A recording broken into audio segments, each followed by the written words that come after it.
Hello வணக்கம். இன்றைக்கி நம்ம சேனலில் வாழைக்காய் வறுவல் எப்படி செய்யலாம் அப்படின்னு தான் பார்க்க போகிறோம். யாருக்கெல்லாம் வாழைக்காய் வறுவல் பிடிக்கும் கையை தூக்குங்க அப்படிங்கிற மாதிரி. வாழைக்காய் வறுவல் ஒரு சில பேருக்கு பிடிக்கும், சில பேருக்கு பிடிக்காது.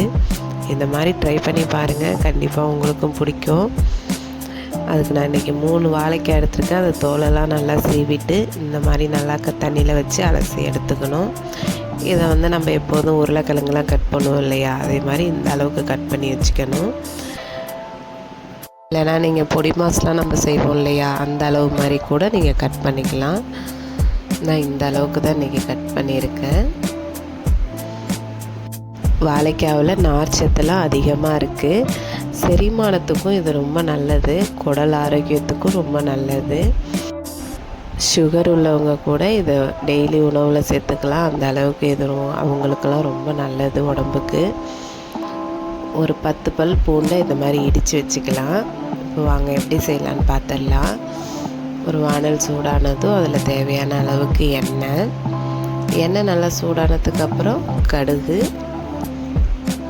நல்லா பொரிஞ்சதுக்கப்புறம் வெள்ளை உளுத்தம் பருப்பு, ஒரு கொத்து கருவேப்பிலை,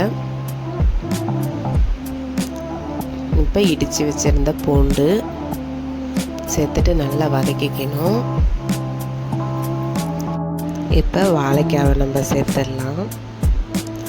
வாழைக்காவை நம்ம சேர்த்துட்டு நல்லா ஒரு வாட்டி கிளறி கொடுத்துடணும். இது கூட வெங்காயம் தக்காளி போட்டுலாம் நம்ம செய்யலாம். ஆனால் நான் இன்றைக்கி அதெல்லாம் போட்டு செய்யலை. நீங்கள் தேவைப்பட்டால் வெங்காயம் தக்காளி இதெல்லாம் சேர்த்து கூட செய்யலாம்.